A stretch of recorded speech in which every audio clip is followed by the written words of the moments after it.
So just to introduce my staff, my name is Brett McAllister. I'm the Director of Graduate Admissions for the Halmos College of Arts and Sciences. With me, as always, is Mr. Theodore Uwe, one of my assistant directors, who most of you will know from your time with your application process for the department. Now, more importantly than Teddy and I is introducing our faculty member from the Department of Humanities and Politics, Professor Ransford Edwards. Professor Edwards is an assistant professor with the Department of History and Political Science.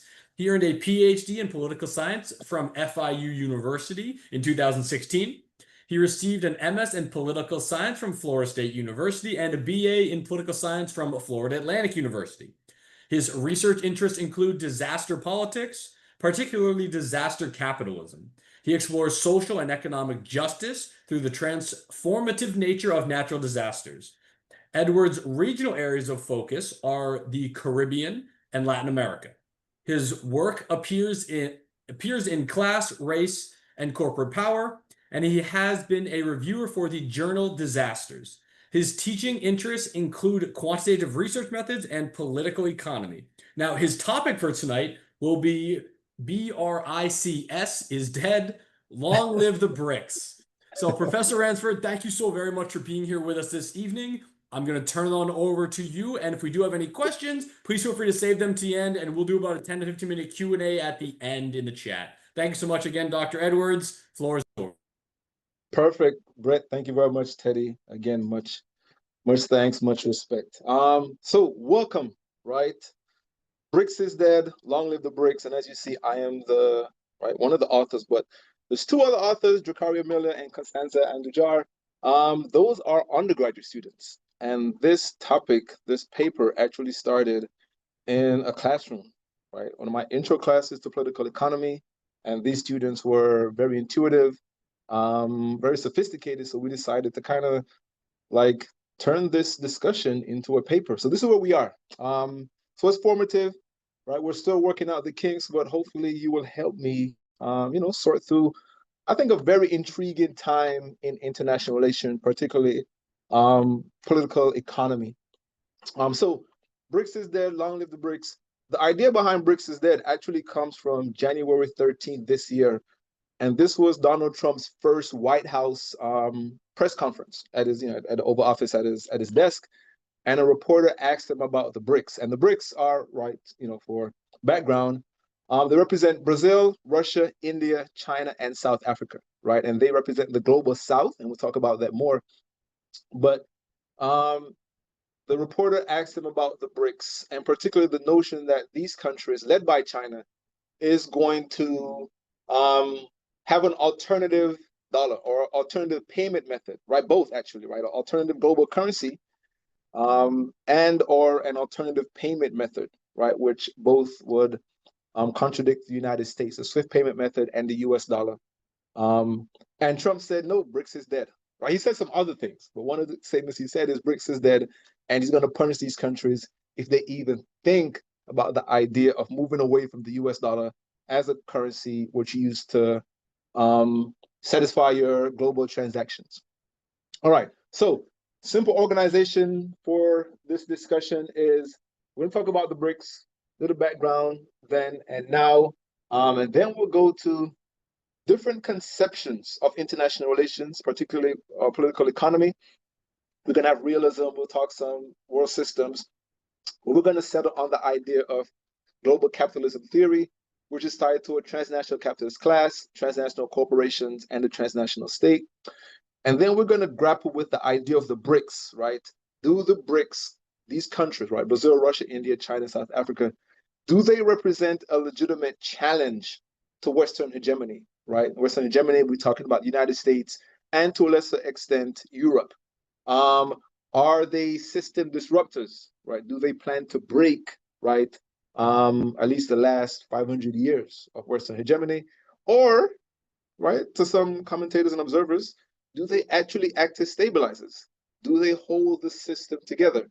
And we have a few case studies that we're working on, and I'll at least pass through this conversation, at least two of them on to you, so we can kind of evaluate some of that, and then we'll close it off with some implications and what this means now and in the future, what this means for the Trump administration in terms of trade policy, and what does that mean the larger phase of capitalism that we find ourselves in. So I think we find some interesting observations right throughout. All right, so let's talk about the BRICS, right? So the BRICS represents, again, Brazil, Russia, India, China. Actually, now it's called the BRICS Plus. Recently, there was an addition of Saudi Arabia, Egypt, United Arab Emirates, Ethiopia, Indonesia, and Iran. Argentina was very close to becoming a member, but Javier Milei said he doesn't work with communists. So he withdrew Argentina from being a BRICS member.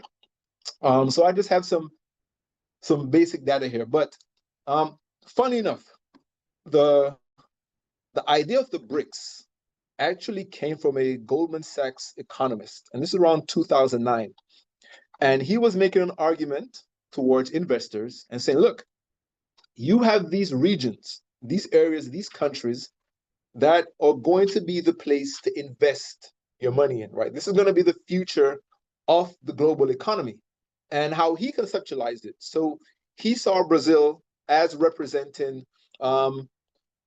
agriculture production and some limited industry, right? So Brazil, in terms of, let's say, soybeans, or let's say in terms of beef, right? Maybe like Argentina as such, right?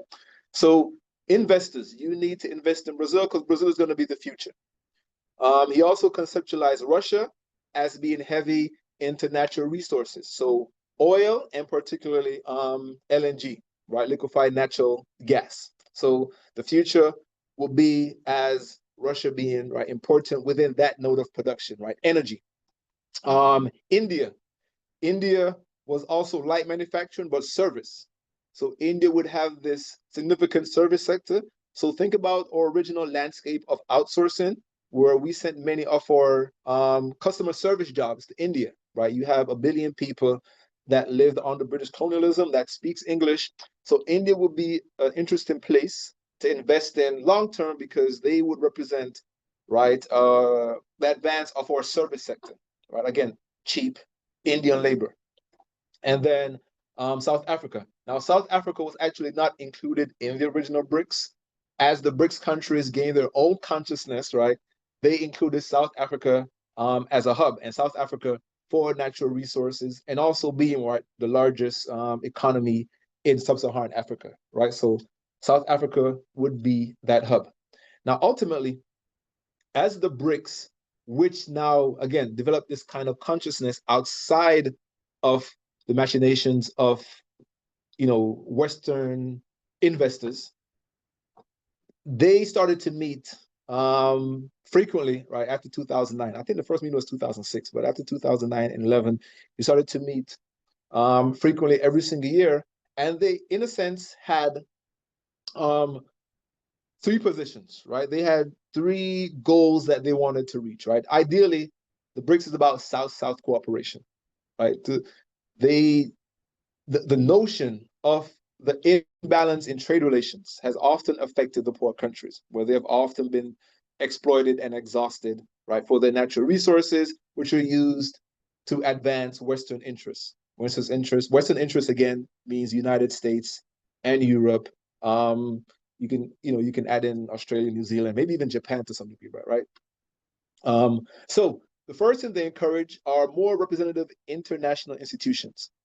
And now that doesn't necessarily mean changing the institutions like the IMF, the World Bank, the World Trade Organization, and such, but they just wanted these institutions to be more inclusive, right? So they wanted the developing countries, right, the West versus the rest. They wanted the rest to be more included in these deliberations, right? They recognized these systems were not very democratic and they represented a small fraction and faction of global capitalism.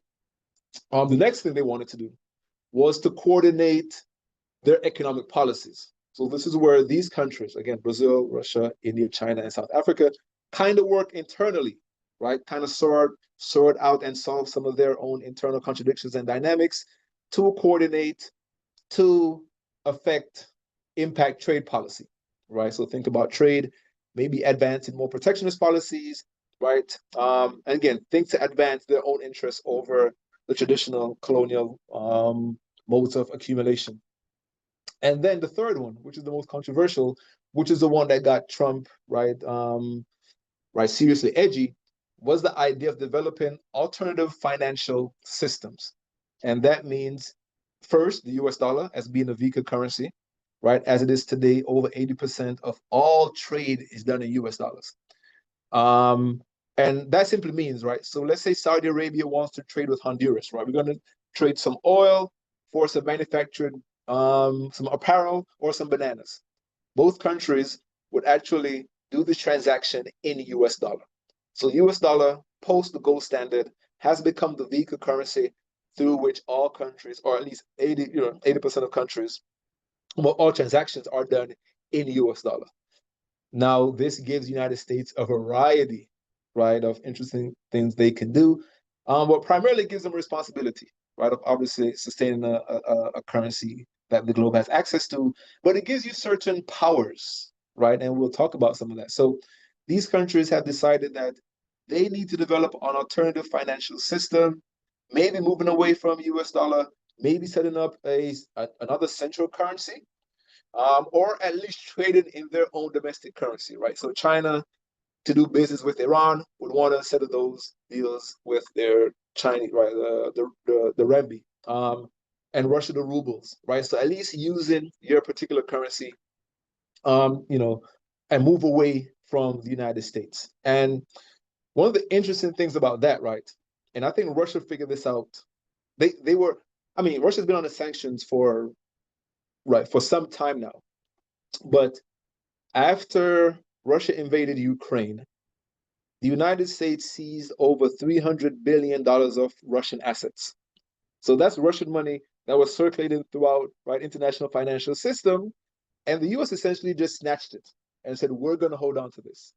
Right, and you even had the president of Ukraine say, "Look, this money should be used to rebuild Ukraine." So can you imagine Russia? And this is part of the negotiations which are sticky between Trump and Russia is Russia says, I want my money back. You essentially stole my money. So Russia is going through, right, their assets being confiscated, and China is watching, right? China sees this. India sees this, right? So the United States for years, right, have been able to use sanctions and this ability to control the financial system to kind of subordinate countries that don't want to participate in the US form of capital accumulation. So think about sanctions on Cuba, sanctions on Venezuela, sanctions on Iran or Iraq, right? So name the country that's under sanction. What essentially the United States does is deprive that country access to foreign capital, and in some cases will confiscate, right, the capital. For China, that is a no-go because if you can control, right, access to my own money, then you can kind of extort me, right, for me to do things that would be against my best interests. So this has definitely drawn Russia closer to China, especially in terms of thinking about an alternative payment system. And on a quick side note, the idea for alternative payment system actually came up by European powers. And this was after Donald Trump pulled out of the Iranian nuclear deal, which, right, the European powers were very happy of that deal because it allowed them to trade with Iran. It kind of freed Iran natural gas and oil to go to Europe.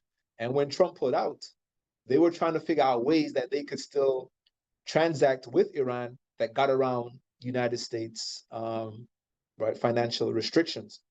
So it's interesting enough that U.S. allies, Western Europe, to some degree, started the move towards an actual developing a system of payments which circumvented right U.S. control over the financial system, the SWIFT payment method.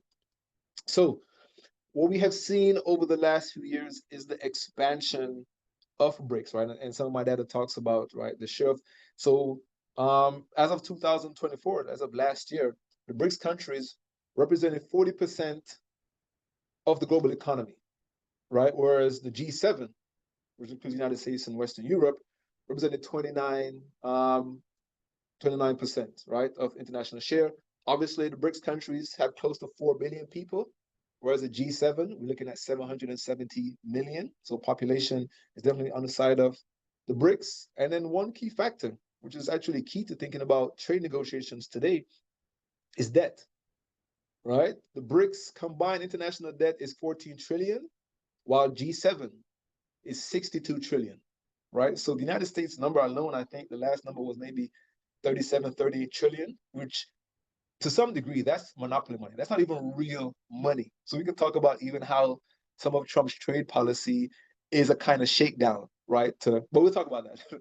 So the BRICS is definitely something which worries many in the West, and it worries many policymakers in the United States, right? China is, in a sense, the argument is that they're trying to create a new world order that leaves the United States in the back burner or the dustbin of history. And China is trying to empower the global lower class or the global middle class, right? Which includes sub-Saharan Africa, right? Tentacles in Latin America, Middle East, and even in Europe and Eastern Europe, right? So China is making these moves. All right. So how do we think about this? Now, when we normally think about these relationships, right? We think through traditional lens of the nation state. So one explanation, right, for the BRICS and how these relations operate is kind of how I started to discuss, right? You think about discrete countries, United States, China, India, Germany, Japan, and whatnot, right? And the idea there, right, for the next slide, is that we live in a world which is still based on realist principles. And realist principles says, look, the world has discrete units and everyone is out for power. So individual countries, because there is no overarching or governing country, each country has to act in their own self-interest. So the United States should do things that's in the best interest of the United States. So if you think the world is organized into discrete units, then you would think that United States and China, right, are going to be in conflict at some point, right? Or China and Japan, right, at some point, right? So that's one way to think about international relations, right? The whole idea of the nation state. And I think we're kind of comfortable with that idea. Again, where might determines right, and everyone is egoistic and a little bit self-interested, and we all have to kind of take care of our own defense. And if we don't do it, then somebody else will be able to extort us, or in the worst case scenario, conquer us, and the state itself is dead. So the original lens that we're kind of stuck in is the idea of realism. The second theory, which I think resonates, at least with me to some degree, is the idea of a world systems theory. Now, the world systems theory still believes in discrete states, right? Still thinks that United States exists, so does China, so does Bangladesh. However, world systems theory says it's not really about power. It's not really about the egocentric idea. It's more about dependency. And how they see the international system is that you have core countries, right? Countries that are, advanced democracy, advanced economies, primarily based on service, right? They're post-industrial societies, but they create relationships with the poor countries, and they exploit them and their labor through these unequal trade deals, right? Unequal terms of trade. So you will have Honduras selling bananas to the United States, and then after selling so many tons of banana, you can end up buying a tractor. But Honduras itself will always be stuck in the position of subservience and selling bananas. And Honduras will never be able to advance to make microchips because their job in the world system is to support the wealthy countries with bananas, right? So the Caribbean itself as a region, your job is to provide for tourism, right? Hospitality, and you're supposed to be in service of, right, rich Westerners with disposable income, right? Saudi Arabia, you provide energy, that's your place in society, that's what you're gonna do. You provide energy. Brazil, you provide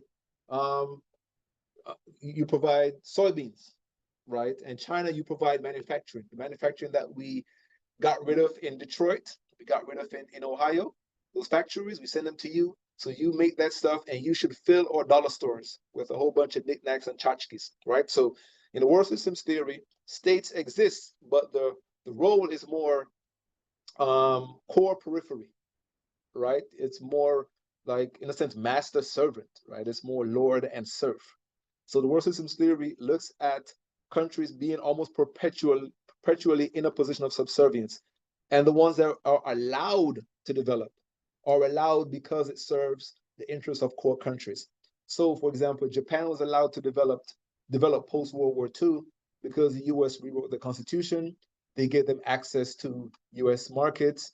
They took care of their military, right? You say you don't have to build a military, like we'll take care of you. We just want you to form this kind of capitalist wedge in the East, right? So South Korea, yeah, you can have your Hyundai and Kia, but you still have to serve US interests. Mexico, you can have some light manufacturing, you can have some factories, you can do some maquiladora production, you can make t-shirts, right? Because we don't want to make it anymore, right? So all these countries are subservient, and even the countries that appear to develop or grow, they did it on the behest of the West.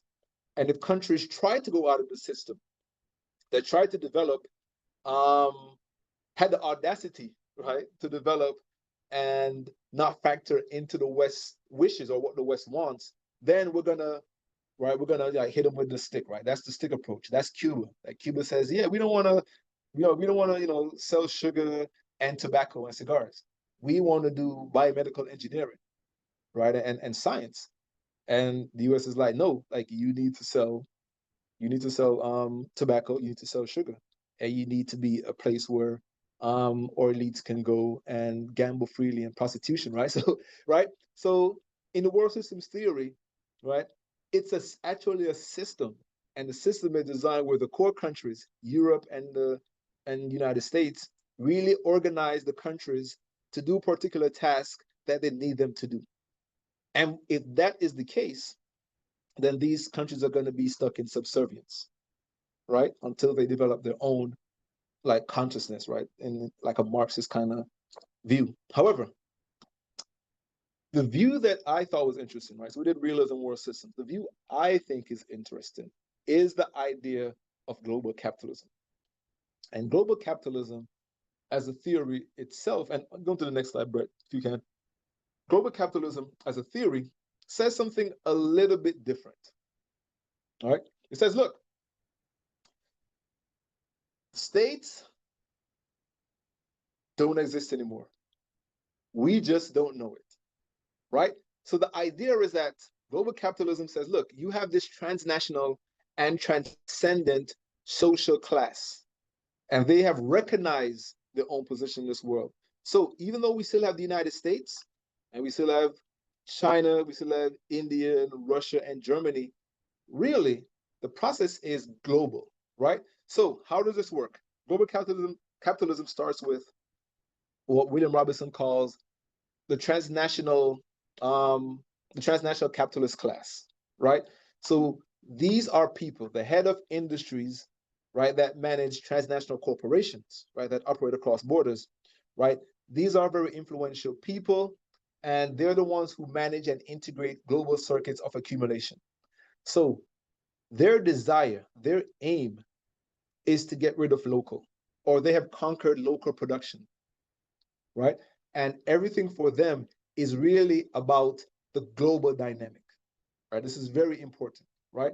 So those are individuals, very wealthy, that if you think about them, right, they they don't have allegiance to an actual country.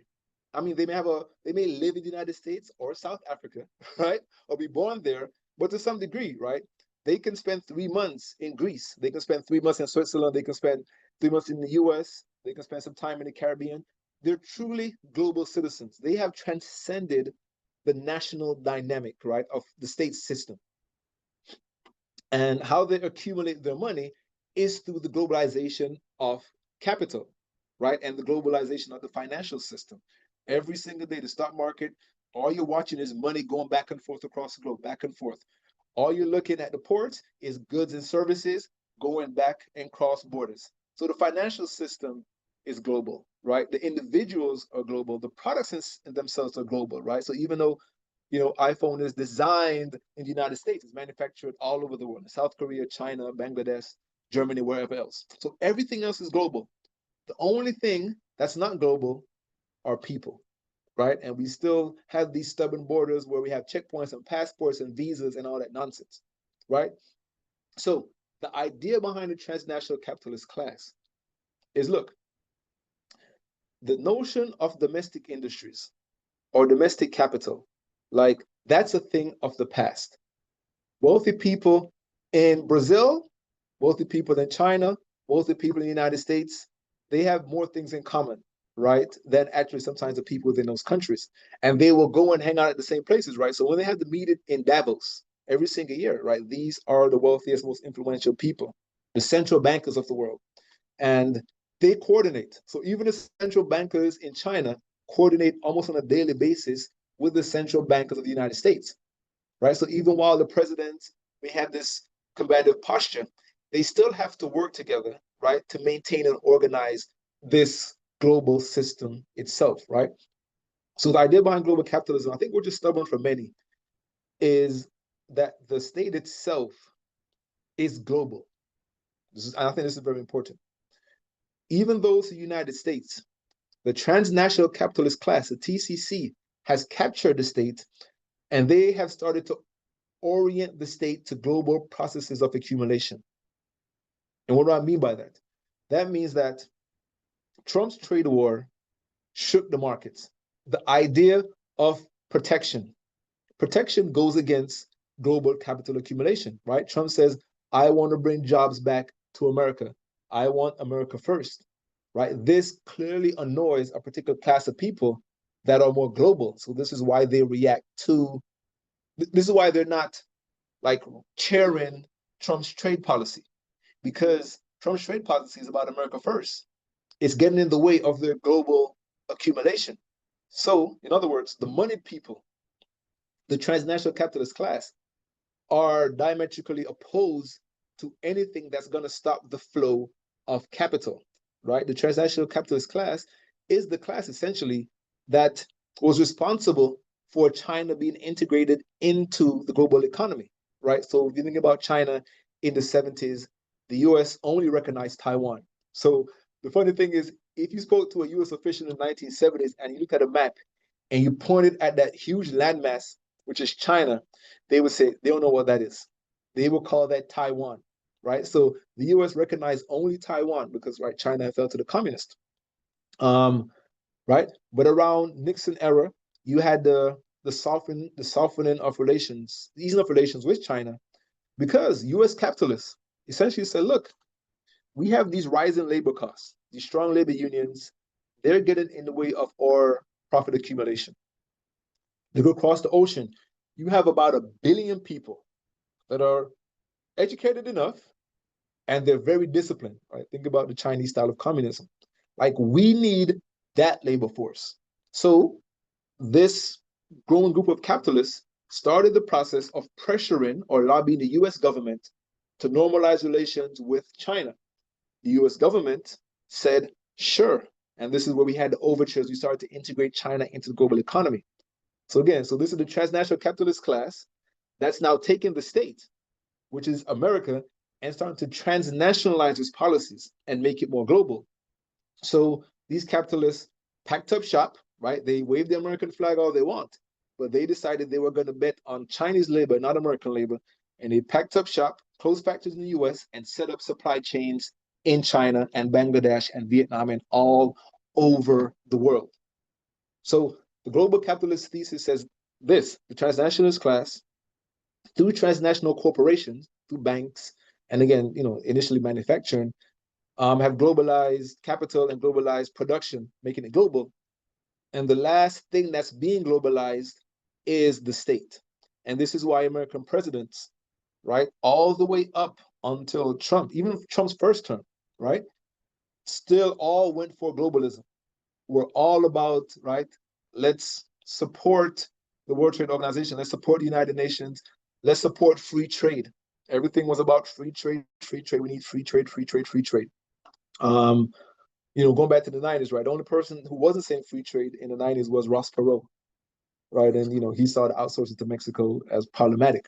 But for the most part, American politicians, left or right, Democrat or Republican, have all been globalists in some regard. They've all pushed the United States to be at the head of the global capitalist system, and that entailed capital spreading all over the globe. We need to get capital in every single country, every nook and cranny.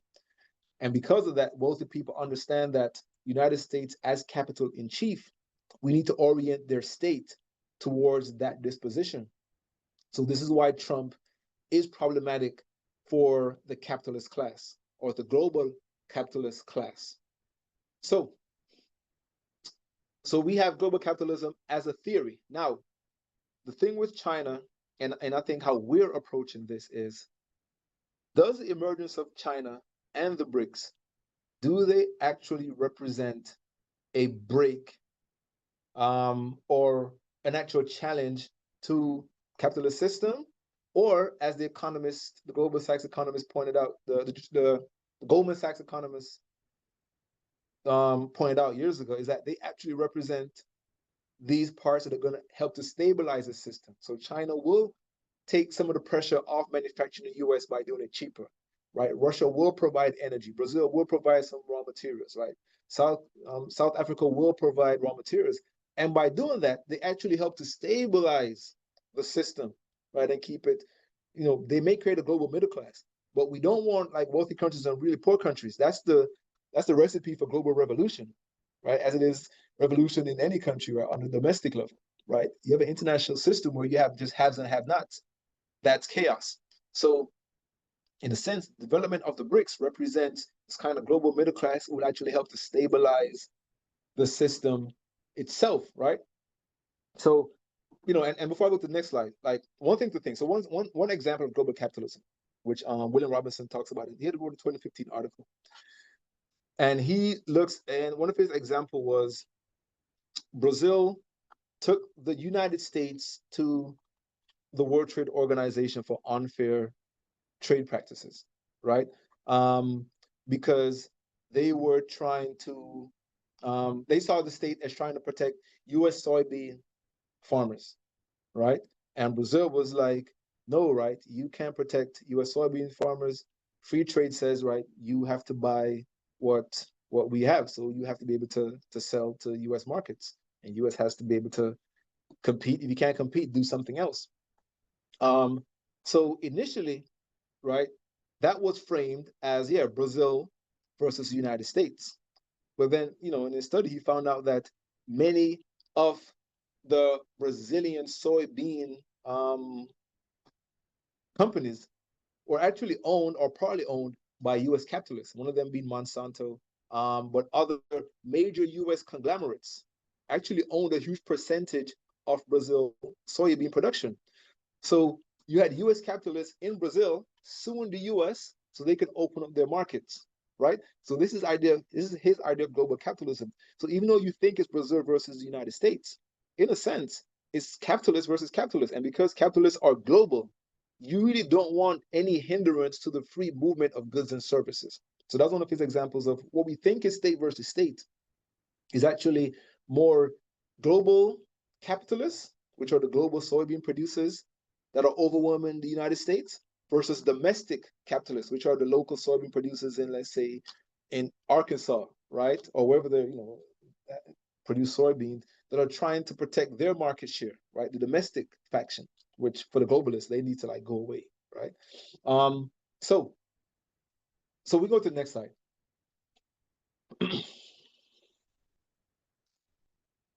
All right. So BRICS, stabilizing or disrupting.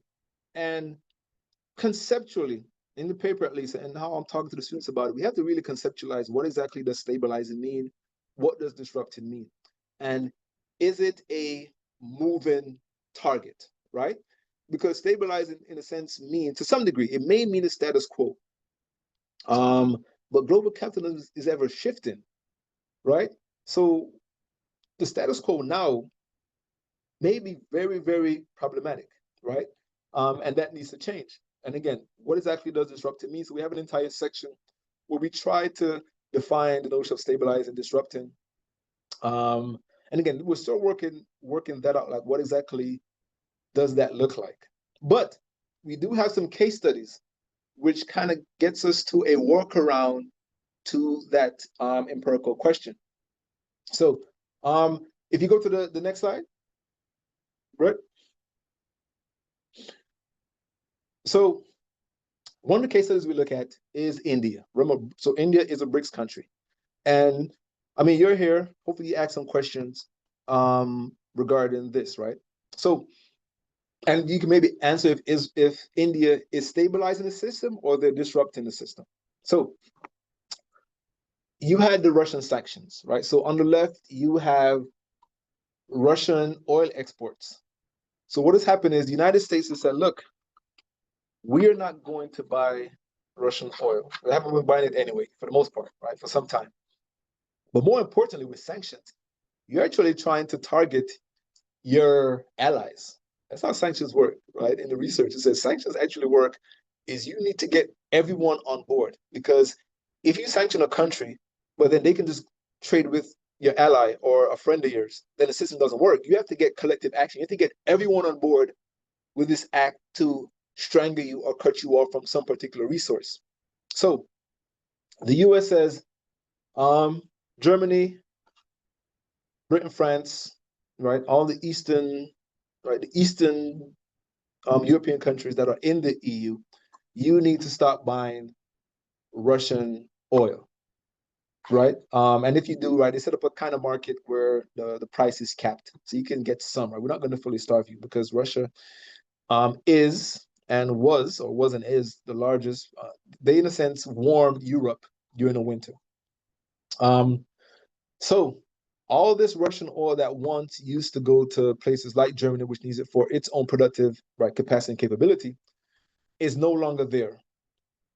What has happened is India and China have both increased their sale of Russian oil. And it's good for them because Russian oil is now discounted heavily. So India in particular is getting cheap Russian oil. And on the slide to the graph to the right, as India increases importing Russia's oil, their main export market is, guess who? Is Europe.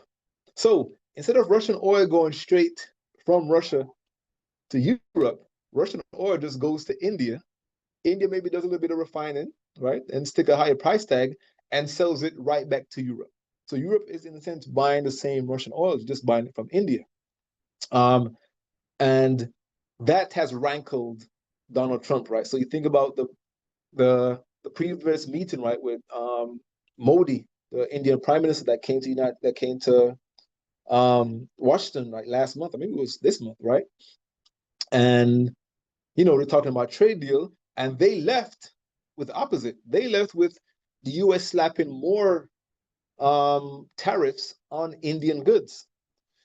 And it's not a coincidence that right after the Indian president left, he went to the meeting, right, that was hosted by China, and took the pictures with Putin and Xi Jinping and himself and the other leaders, right, which again rankled the United States even more, because India is not willing to break from China, and India in the BRICS itself has always been like the proverbial fence sitter, right?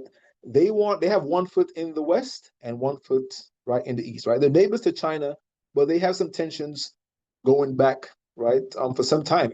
Probably right now in the Himalayas, right? There's probably the soldiers fist fighting each other, right? Which is an interesting scene. You should go watch it. But India and China sometimes aren't on the same page. So India has often hedged with the United States. So they're kind of still playing that game. But so my question is India taking in cheap Russian oil and natural gas and selling it back to Europe? Is that stabilizing the system? Because some would argue that is stabilizing the global oil markets to some degree. Or is it disrupting the system and disrupting in terms of the US approach to trying to isolate Russia, right? So it's a case study like this where you can actually argue to some degree that India acts more as a stabilizing force versus a more disruptive force. But again, we'll talk about that in the conclusion. So that's one example. We had like at least 6 or 7 case studies, but we're gonna like tamp it down to 2 or 3. And the second one, which I think is also interesting, is China's role in Africa, right? So if you go to the next slide, we are looking at China in Africa over time, and that relationship has just boomed, right? China is doing massive development in Africa. And this is key. They're doing development. In the previous 300 years, interaction with Africa was really just, right, just raw materials, wherever it is, put it on a ship and get it to the West. And in some cases, if there are problems with that, then we can, you know, all of a sudden you may have a group that has all these guns to overthrow the government, right? So what you saw in Africa for many years, right, under colonialism was a system of exploitation, right? There's no other way to talk about it, right? It was underdevelopment. Raw materials went from Africa to the West, and Africa got back, if they got back anything, it was finished products, which was probably more expensive, right, than if it was made at home. So China has done a very interesting thing in terms of African development. China goes to Africa and they start massive development projects. So they start building basic things as roads. And again, I want you to consider that roads are fundamentally basic towards market economies, right? The first you need is infrastructure. If you have goods from a farm, you need to get it to the market. You need roads. The thing about European colonialism is that Europe had no interest in building out roads. The only roads they built was from the resource to the port. So Africa was mired in underdevelopment because the infrastructure was not built out. So China comes to Africa and says, look, I'm going to do all these infrastructure projects, right? We have a cachet, right? We have all this money, these surpluses. And again, a quick tangent, right? China's surplus of money comes from their trade surplus with the West, right? So China's essentially using money they got from the West, house money, to now spend on their own development, but also export it over to Africa, right? So it's interesting dynamics. Now, so China's building all these infrastructure projects, right? Railroad, roads, hospitals, schools, right? They're doing all that stuff. And they're saying, Africa, we don't even care about politics. We don't care about your government. All we want to talk is development. We don't want to talk democracy. We're not going to condition things on you being a democracy. None of that. Let's talk business. And the African leaders love it. A, because no one's going to tell you what to do, right? No one's going to say you have to be democracy or go through these particular standards of human rights protection. And they're also getting an actual increase in the standard of living of Africa, right? So Africa, in the past 2 decades, in terms of growth rate, has been one of the highest growing regions in the world. Partly because A, you start from so low that any kind of growth, right, it tends to be almost exponential. But also because substantively, right, their development pattern has gone from the strict agrarianism to light manufacturing and as such. So China has done massive development projects in Africa, and that earns them, right, not only concessions to the raw materials, which China may need, but if you even look at the voting patterns at the United Nations, China increasingly votes on the side of China. So even at international institutions, right, China is shifting away that power balance. And this is also happening with Latin America and in other places, right, where China is really garnering favor because of their no strings attached development projects. And one example, actually one case study that we're looking at is Sierra Leone and Ghana. And both of those countries combined are the largest producers of cacao, or right, chocolate, right, the raw chocolate. Now, the historical relationship between Sierra Leone and Ghana is tied to production of chocolate. So what happened is these farmers will go out, plant the coca, the cacao, the chocolate, and they would reap it, and it would immediately go on ships to a country like Switzerland, where Switzerland goes ahead and does the process of manufacturing and turns it into nice, beautiful milk chocolate or dark chocolate and sells it right throughout the developed world. So obviously Switzerland benefited from buying the cheap raw material, right, at a cheap price, and then being able to sell it across the world, right, because of their value added.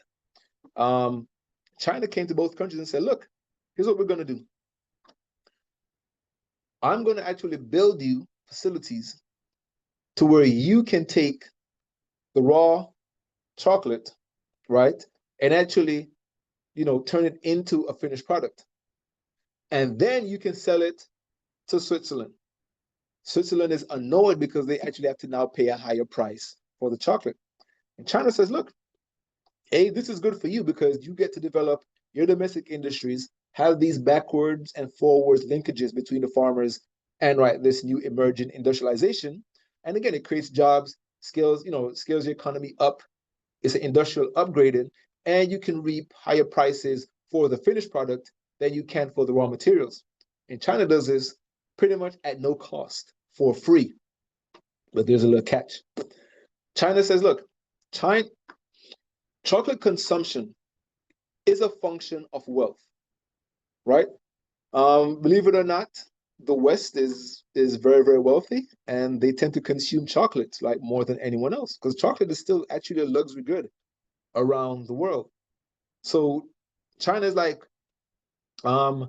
we aren't really there yet, right? Our per capita is still 30,000. We're still actually a developed country by the IMF and World Bank standards. However, at some point, right, we have rapid development. We are having a growing middle class. So our appetite for things like chocolate will increase. So China says on the back end, you can have this facility and you can do industrial upgrading and farmers can make more money, industrialists can make more money, but I want you to put away at least 40% of what you make and send it to our market when we are ready, right? So like that's one example which I love, right, to point out is that China recognizes the old ways of accumulation, which is grab the raw resource and take it back home and don't care about where you got it from. China said, no, we still need a raw resource, right? We still need that resource. But if we develop, and the other part of it is this, if Africa stays poor, they're not getting anything from it. However, if you help to develop sub-Saharan African countries and these countries develop a growing middle class of people that are wealthier, middle class people tends to consume more. So if we help Africa develop in terms of their industries and as a middle class, the Africans eventually are going to want to consume more. And who are they going to buy the stuff from? They're going to buy it from us because we are the manufacturing, right? We make the consumer products. So China's thing is twofold. They're like, hey, developing this market, independence, South-South cooperation. But if you're wealthier, then we're going to become wealthier. Versus the West approach was, yeah, we'll just maximize our profits. And it's all about profit margins. Well, China's approach is, no, you develop, I develop. I mean, I'm still going to have some say because I have, I still control the purse strings to some degree. But this deal, few, if any, African leaders don't think this deal works out for them. And they've all, to some degree, have been shifting their leaders away from the West and have been all kind of going along with China's mode of development. And again, China's development is development of projects, it's employment, it's jobs, it's actual industrial upgrading from agrarian to manufacturing, right? Or even to the service sector. So even with that, the question is what China doing? Is that disrupting the system? To some degree, it's disrupting the old modes of accumulation, right? The more colonial, imperial modes of accumulation. But to other degrees, in terms of global capitalism, that may be stabilizing the system, right? By creating a true global middle class, you're actually stabilizing globalization. You're stabilizing the transnational capitalist class. So to some degree, some could argue that's disrupted if you think the status quo relationship is good.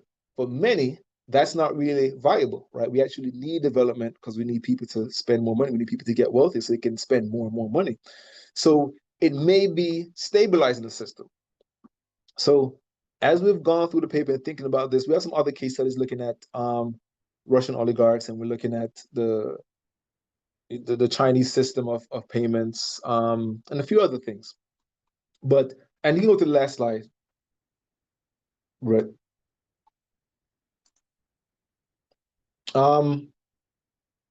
We're definitely headed towards a multipolar world, right?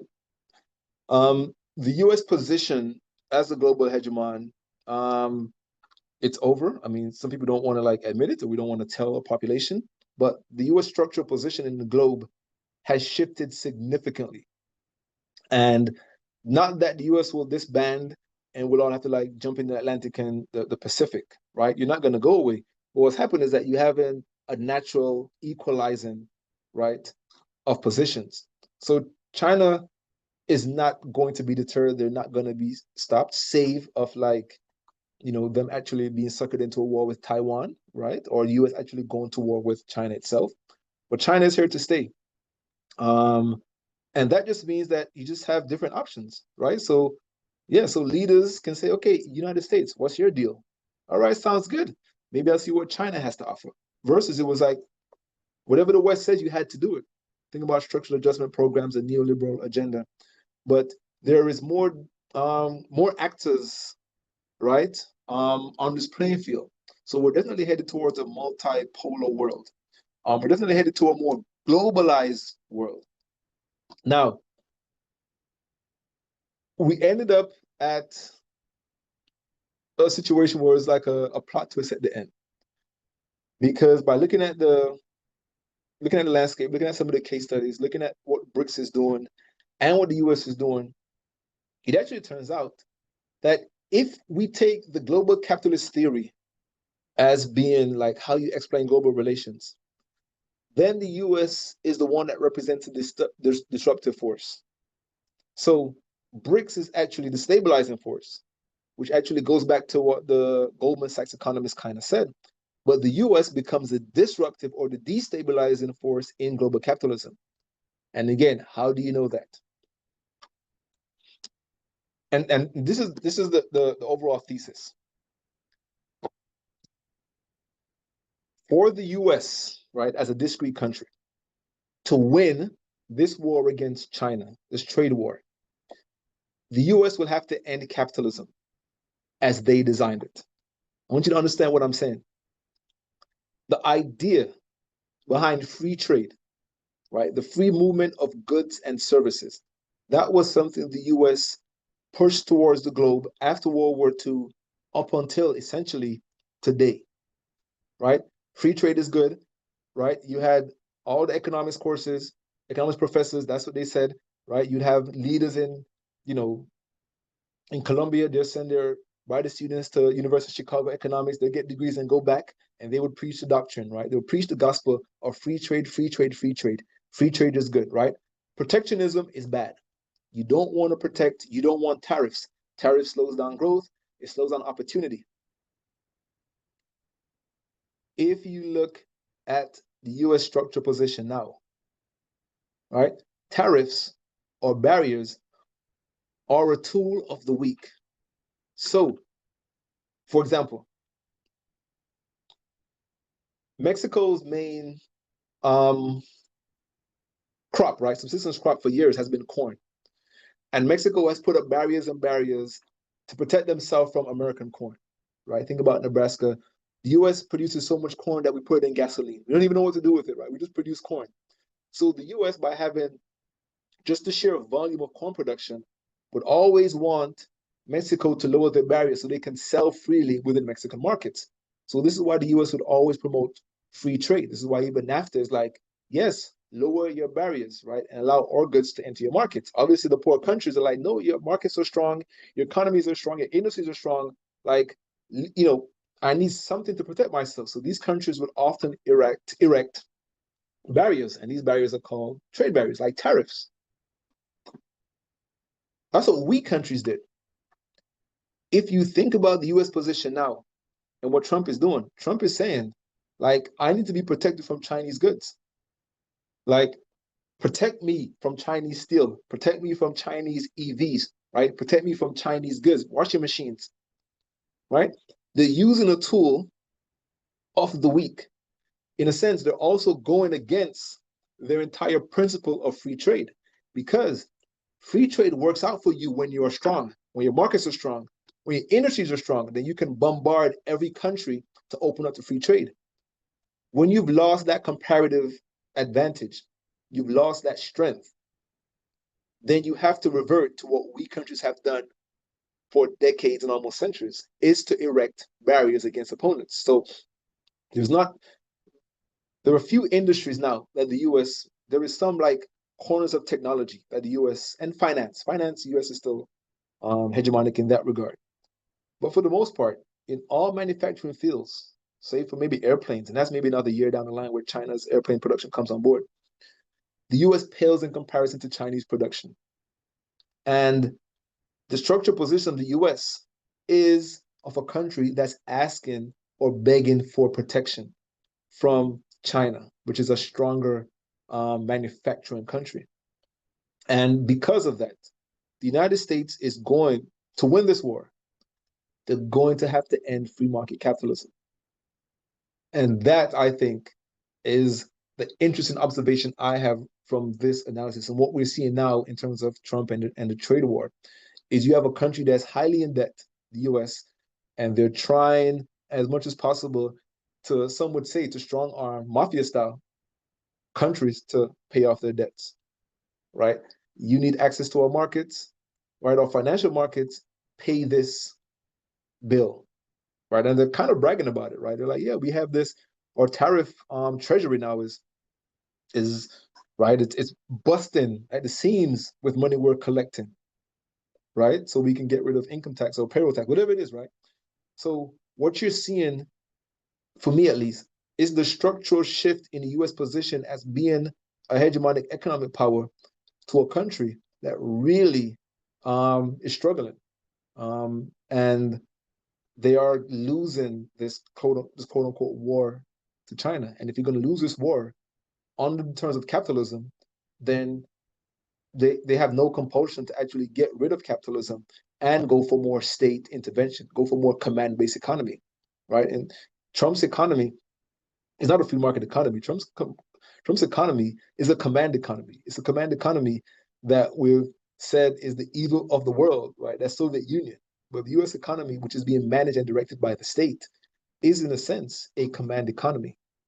Um, so yeah, interesting times, interesting future. I said a lot, more than actually what I wanted to say, but thank you very much. I would love questions and comments. I'm working on a paper. Hopefully, I can release it sometime when we can talk about this. So, open to any questions. Absolutely, Dr. Edwards. Thank you so much for that talk. That was absolutely fascinating to listen to. I'm not gonna lie, I do not know too much about that topic, but that was awesome. So we actually do have a question from one of our guests. So I'm just gonna read it for you, and then feel free to answer when I finish up. Yeah. So the guest said, firstly, thanks for organizing this informative presentation on BRICS Plus, which is timely and relevant, especially regarding the entity expansion with the five new members. Returning recently from Ethiopia, where that government is pursuing a multi-pronged strategy of strengthening continental and South-South relations. I was wondering if Dr. Edwards could share some thoughts on the dynamics within BRICS, considering Egypt and Ethiopia are at odds over the Nile Basin, especially in light of the latter's Renaissance Dam that was officially launched a few days ago, and the Emirati and the Iranians, who have historically been at odds with each other, and the political economy within these relationships. Thank you. Obviously, a big question, so I'll turn it over to you. It is. Maybe you have to remind me of some of the things, but actually, yes, I did heard. I actually heard this is NPR this week, and yeah, the damming of the Nile, right, has been a tension between Egypt and Ethiopia. Ethiopia obviously says, right, it's for economic development purposes, and it's not going to have any long-term impacts. Obviously, right, that's a big deal. So that's something that has to be sorted out. Ethiopia also has some internal tension that they're dealing with particular groups. So yeah, that is still unfolding, right? That process, that dam process, and their relationships with Egypt, right, is definitely still unfolding. So yeah, I don't have much on that, but I think it's something to watch out. and the role that China plays in that, if any, is also something that's worth observing. All right, what was the other region or countries he or she suggested? Yes. Yep. They also mentioned the Emirat. I'm assuming that's the Emirates and Iranians. Okay. Yeah, I mean that's I guess an open question. Again, Iran itself, right? Iran is a country going back to the BRICS. Um, Obviously they would love the BRICS as that counterbalance to US and US sanctions.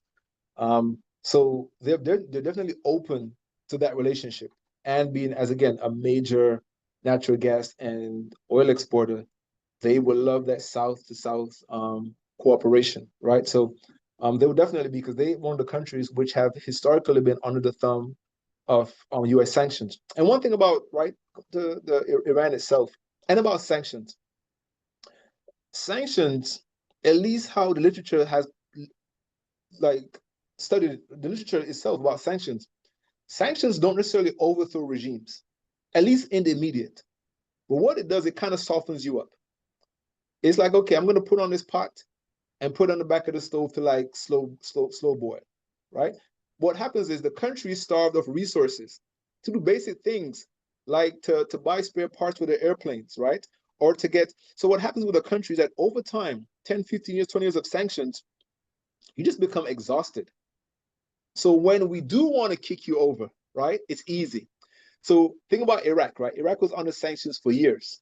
So by the time the U.S. actually got into Iraq in 2003, it wasn't a very difficult task to do, right? So um, Iran with a bunch of sanctions, right? So as we saw in the recent dust up with Israel and the United States, right? They were able to kind of have their way with Iran, right? Because how the sanctions work, it just kind of saps you over time. You don't have to like engage the country immediately. You just kind of like just make them poor for some time. So Cuba, right, or Venezuela, we put sanctions on you and kind of leave you alone to kind of like do whatever you want. And when we're ready now, then we can have an easy time to kind of like, in a sense, have our way. So sanctions in the immediate, they don't really bring about the change in regime. To some degree, it actually makes people more they tend to I don't know the word, but they tend to coalesce around the regime. If you can, as a leader, say the reason why this happens is because of the Americans, right, or the Yankees, then you can be like, yes, the regime actually gets some positive feedback from sanctions, right? It kind of builds nationalism, but over time, it just weakens your ability to kind of resist. So when the nudge does come, it's easy to kind of push you over. And we saw this again with a country like Libya. There's many examples of countries under sanctions that when the push came to shove, it just kind of fell because it just the integrity of the country itself was just so damaged and just so poor and rotted out. So I think that's what Iran is kind of trying to avoid. Awesome. And I actually did just realize we are going over a little bit of time. Okay. So I want to be cognizant of your time, Dr. Edwards. I know you are a busy man. So I think I'm going to end that. If you do have any further questions, listeners, please feel free to send Dr. Edwards an email, send one to Teddy or myself, and we will happily pass that along for you. And also, just a quick heads up that we will be having our virtual open house coming up next month, where we will go more on the admission side, more of the application process, some more good facts about the actual program itself. But Dr. Edwards, once again, thank you so very much for being here with us this evening. This has been fantastic. And for our guests that are watching both online tonight and on our YouTube channel later, thank you for checking us out. And if you guys need anything else, let us know. And I hope everyone has a great evening. Thank you again. Brett, thank you very much. Thanks, everyone.